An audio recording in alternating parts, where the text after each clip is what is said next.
खुशामदीद। जी नाज़रीन, पीसीबी के नए चेयरमैन के तौर पे नजीम सेठी को नामजद कर दिया गया है और उनके साथ 14 रुकनी कमेटी बनाई गई है, जिसमें क्रिकेटर्स भी शामिल हैं। उसमें नुमाया नाम शाहिद आफरीदी हैं, साबका विमेन कप्तान सना मीर हैं, शफकत राना हैं, हारून रशीद हैं और इसके अलावा नुमान भट्ट हैं।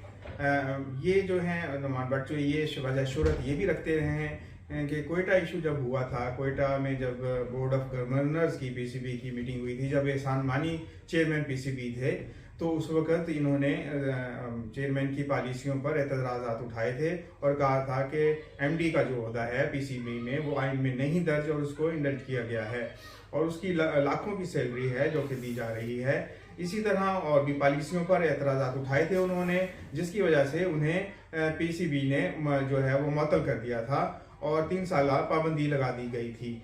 अब उन्हें दोबारा इसमें स्ट्रक्चर में शामिल किया गया है। उसके अलावा एज़ेद सैयद हैं, जिनका झुकाव भी जाहिर है कि एक सियासी पार्टी की तरफ रहा है। फिर चेयरमैन पीसीबी जिनको बनाया है नजीम सेठी को, उनका भी झुकाव एक सियासी पार्टी की तरफ रहा है। असल में पीसीबी के आइन के साथ शुरू से ही खिलवाड़ होता रहा है और सियासी मुदाखलत होती रही है, जिसकी वजह से आईसीसी को भी इंडल्ज होना पड़ा और आईसीसी ने भी कहा कि सियासी मुदाखलत को ख़त्म होना चाहिए खेलों में, क्रिकेट में। इसलिए उन्होंने आइन को पीसीबी के आइन को नए सिरे से बनाने का कहा था और इसीलिए शहरियार खान जो कि साबका ब्यूरोक्रेट थे, वो जब पीसीबी के चेयरमैन मुंतखब हुए तो उन्होंने नया आइन बनाया था।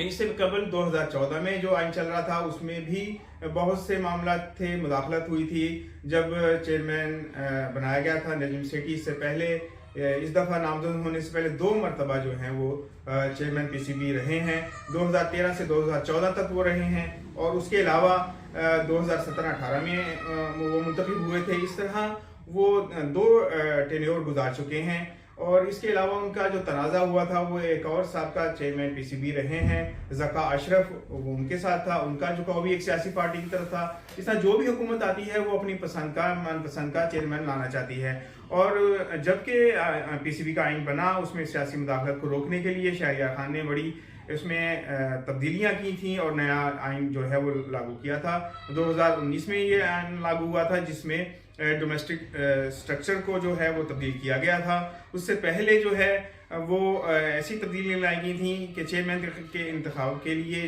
उसमें सियासी मुदाखलत को कम से कम रखा जाए। उसमें बोर्ड ऑफ गवर्नर्स की जो पावर्स थी उसको बढ़ाया गया था और उसके अलावा उसमें ये रखा गया था कि अगर चेयरमैन को हटाया जा सकता है तो वो सिर्फ बोर्ड ऑफ गवर्नर्स के 3/4 अक्सरियत के फर्क से ही हटाया जा सकता है और वज़ीर आज़म चूँकि पैटर्न चीफ रहे थे और उनकी मुदाखलत को कम किया गया था। लेकिन जब नया आइन बना 2019 का, उसमें डोमेस्टिक स्ट्रक्चर को ख़त्म किया गया, रीजन्स और डिपार्टमेंट्स को ख़त्म किया गया और नया जो आइन है वो लागू किया गया, जो कि इमरान खान जब वज़ीर आज़म थे तो उनके विजन के मुताबिक कि ऑस्ट्रेलियन डोमेस्टिक स्ट्रक्चर की तरह जो है वो पाकिस्तान का स्ट्रक्चर डेवलप किया जाए। इसलिए ये नया आइन 2019 में लागू किया गया था और इसमें तब्दीलियाँ की गई थी जब एहसान मानी सर जो है वो उसी के ज़रिए चेयरमैन पीसीबी रहे। उसमें उन्होंने काफ़ी चेंजेस की थी और उससे पहले जब 2014 से पहले और उसमें 2014 में जब ये आइन था पीसीबी का, उसमें बोर्ड ऑफ गवर्नर्स के जो अरकान थे वो तकरीबन 10 थे और उसमें 4 मुंतखब होते थे रीजन से और 4 जो है डिपार्टमेंट से आते थे और बाकी 2 नुमाइंदे दूसरे होते थे, जिसमें एक नुमाइंदा हुकूमत की तरफ से इंडल्ज होता था। इस तरह देखा जाए तो इस आइन को दोबारा लाने के लिए 14 रुकनी कमेटी को कहा गया है कि वो 2014 से पहले जो आइन था पीसीबी का उसको रिवाइव करें, जिसमें कि रीजन्स को बहाल किया जाएगा और डिपार्टमेंट्स को बहाल किया जाएगा। मोस्टली चांसेस यही हैं कि इसी तरह जो 2014 था आइन उसी को बहाल किया जाएगा और उसमें थोड़ी बहुत तब्दीली की जाएगी। लेकिन अक्सर ये देखा गया है कि पीसीबी के आइन में लूप होल्स ऐसे छोड़ दिए जाते हैं कि वो पैराशूटर्स जो हैं उनको इंडल्ज किया जाता है और फिर चेयरमैन पीसीबी बना दिया जाता है। माजी में ऐसा होता रहा कि जो ही नजम सेठी ने 2018 में रिजाइन किया था तो उनके बाद जो है जो नई हुकूमत आई थी उन्होंने अपने पसंद का चेयरमैन लाने के लिए जो है वो एहसान मानी को इसमें दर्ज किया था। और ऐसा लूप होल्स होते हैं आइन में रखे गए कि वो पैराशूटर्स के तौर पे इन्वॉल्व होते हैं, इंडल्ज होते हैं और फिर उन्हें चेयरमैन बना दिया जाता है। उनके आगे वज़ीर-ए-आज़म चूँकि पैटर्न चीफ होते हैं, पैटर्न्स होते हैं, इसलिए उनके आगे बोर्ड ऑफ गवर्नर्स जो है, मेंबर्स जो हैं, उनकी ताकत कुछ नहीं होती। वो एक डमी के तौर पे होते हैं, रबर स्टैंप के तौर पे होते हैं और वही करते हैं। इसके अलावा ये भी कहा जाता है कि चूँकि चेयरमैन पीसीबी की मराद काफ़ी हैं, इसकी बहुत ज़्यादा पावर्स हैं, इसलिए हर कोई इसमें चेयरमैन पीसीबी बनना चाहता है। लेकिन तनख्वाह के हवाले से अगर बात की जाए तो चेयरमैन पीसीबी की तनख्वाह नहीं है, लेकिन उसके अलावा जो दीगर अखराजात हैं, जो दीगर पर्क्स एंड प्रिविलेजेस हैं वो बहुत ज़्यादा हैं।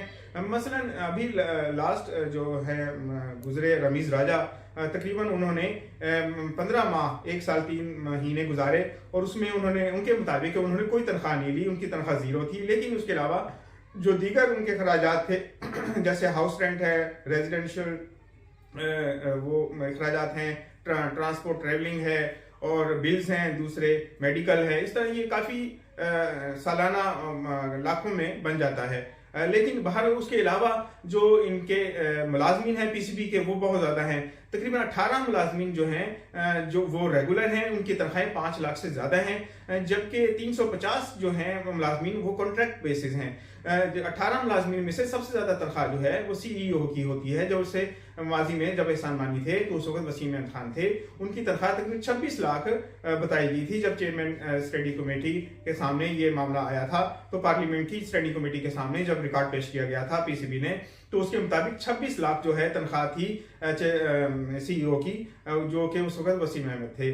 और उसके अलावा मीडिया डायरेक्टर की तनख्वाह 13 लाख बताई जा रही है, जो कि मीडिया डायरेक्टर इसमें पीसीबी के समी बरनी हैं। इसके अलावा जो कोचेज हैं अब हैं बनाए गए, उसमें फर्स्ट 11 के कोचेज जो हैं उनकी तनख्वाह जो है वो 5 लाख रखी गई है, जबकि सेकंड 11 के जो कोचेज हैं उनकी तनख्वाह जो है 4 से 4.5 लाख के दरमियान रखी गई है।